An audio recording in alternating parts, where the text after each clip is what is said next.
예.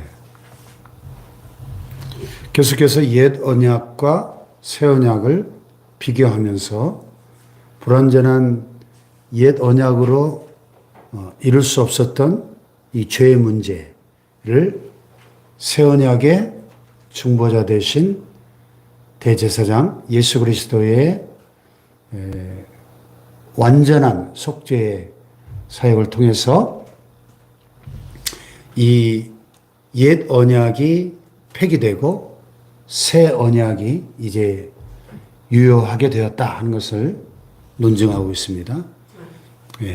1절에 보니까 율법은 장차올 좋은 일의 그림자일 뿐이다. 이런 말씀이 있어요. 율법, 모세를 통해서 주어진 그 율법, 그리고 율법에 의해서 시행된 그 제사법, 1500년 동안 지속되었던 그 제사의 모든 그 제도들은 장차올 좋은 일의 그림자일 뿐이었다. 장차올 좋은 일이 뭐죠? 예수 그리스도의 십자가 사건을 통해서 완성될 인류 구원의 그 새 언약, 피의 언약을 장차올 좋은 일이라고 표현을 했습니다. 그래서 율법과 제사제도는 장차올 좋은 일, 예수 그리스도의 그 십자가 사건의 그림자일 뿐이었다. 참형상이 아니고 모형이었다. 이런 말씀이고요. 그렇기 때문에 해마다 늘 드리는 같은 제사로는 나오는 자들을 언제나 온전하게 할 수 없느니라. 그래서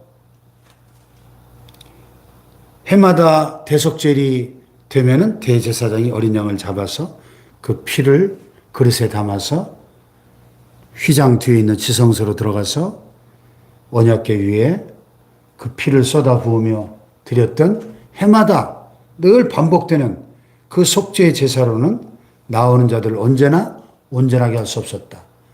그러니까 그것은 어디까지나 일시적이고 또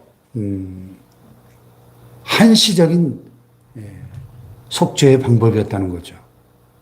그래서 나오는 자들을 언제나 온전하게 할 수 없었다. 그러니까 이 율법과 제사는 이 불완전한 것이었다 하는 거죠. 그래서 완전한 것이 올 때 불완전한 것은 폐기될 수밖에 없는 것이죠. 만약에 이 제사가 완전한 것이었다면, 제사를 통해서 나오는 자들이 온전하게 되었다면, 그렇지 않으면 섬기는 자들이 단번에 정결하게 되어 다시 죄를 깨닫는 일이 없으리니 어찌 제사 드리는 일을 그치지 아니하시리요. 해마다 제사를 드리는데 그 제사가 완전한 것이었다면 단번에 정결하게 되고 그 죄 문제가 해결되면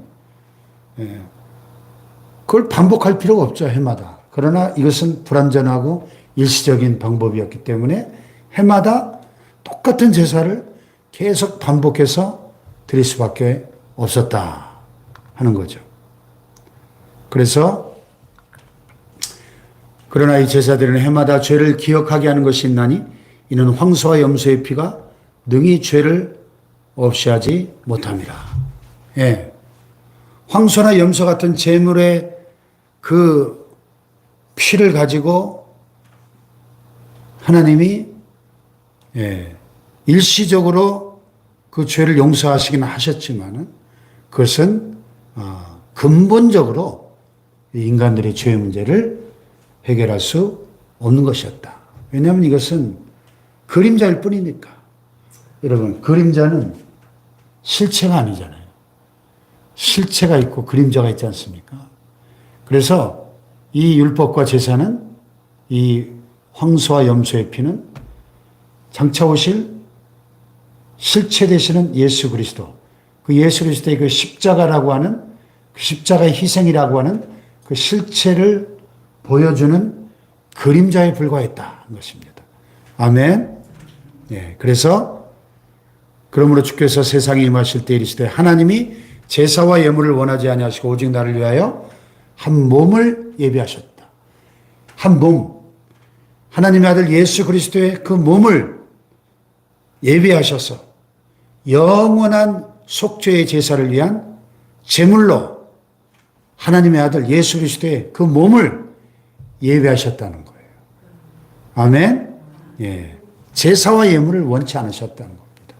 왜냐하면 제사와 예물로는 이 인간들의 죄 문제를 영원히 해결할 수가 없는 것이었기 때문에. 그래서 번제와 속죄제는 기뻐하지 아니하시나니 이에 내가 말하기를 하나님의 보시옵소서 두루마리 책에 나를 가리켜 기록된 것과 같이 하나님의 뜻을 행하러 왔나이다. 두루마리 책이 뭐예요? 구약 창세기부터 말라기까지 두루마리 책에 기록된 모든 말씀들은 무엇을 지금 가리키고 있죠? 오실 메시아, 오실 예수 그리스도. 두루마리 책에 나를 가리켜 기록된 것과 같이 하나님의 뜻을 행하러 왔나이다. 예수님께서 복음서에 자주 말씀하셨죠? 나는 나의 뜻이 아니라 나를 보내신 아버지의 뜻을 행하러 왔다. 아멘. 나를 보내신 이가 나와 함께 하시도다. 내가 항상 그의 기뻐하시는 일을 행하심으로 나를 혼자 두지 아니하셨느니라. 이렇게 말씀하셨습니다. 겟세마네 동산에서 십자가를 앞에 두고 기도하시면서 내 뜻대로 하지 마시고 아버지의 뜻대로 되기를 원하나이다.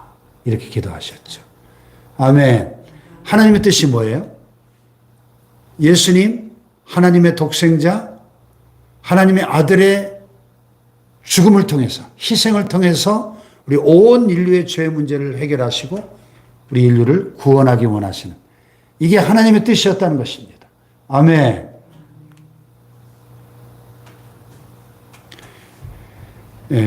그래서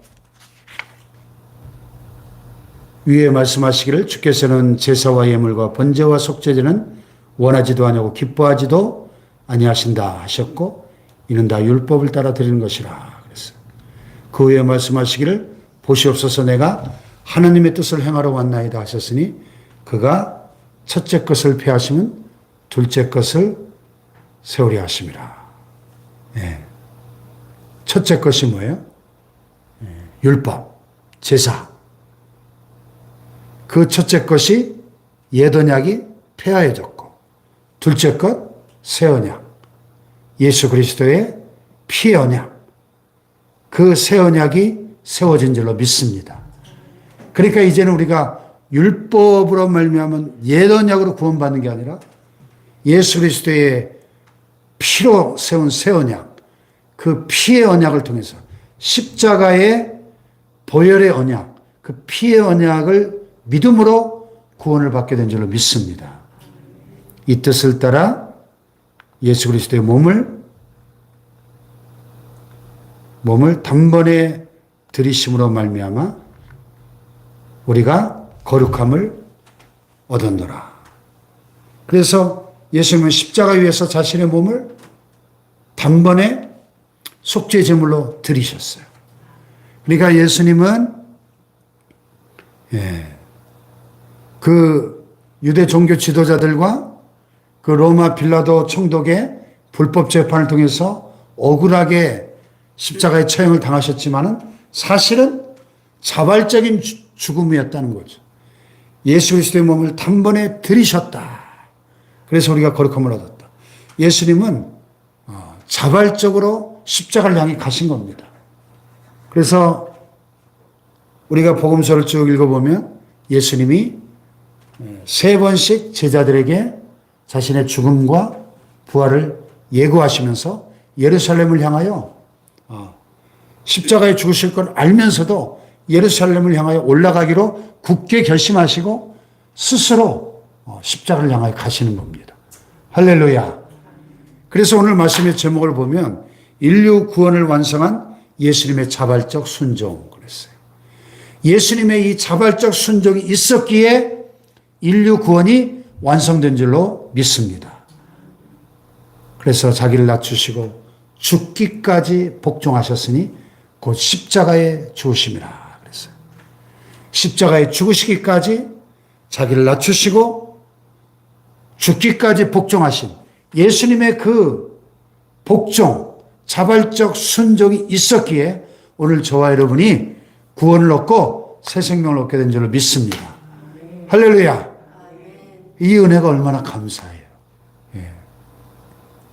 나를 위하여 십자가에 죽기까지 복종하신 예수님의 그 철저한 순종이 있었기에 오늘 저와 여러분이 모든 죄를 용서받고 하나님의 자녀가 되고 영원한 천국의 기업을 상속받고 영생의 소망을 가지고 살게 된 줄로 믿습니다. 할렐루야. 또 새로운 한 주간이 시작됐는데 오늘 예수님이 십자가에 죽기까지 복종하신 것처럼 우리도 우리를 향하신 하나님의 뜻에 철저하게 복종하는, 자발적으로 순종하는 순종의 한 주간이 될 수 있기를 주님의 이름으로 축복합니다. 기도하십시다. 하나님의 뜻에 온전히 순종하신 예수님.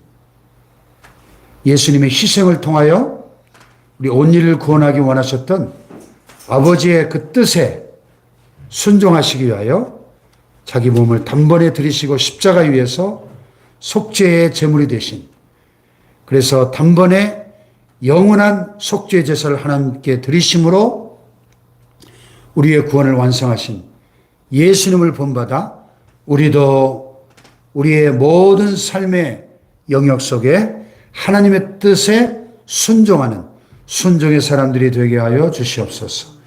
우리 주여 삼창하기도 합니다. 주여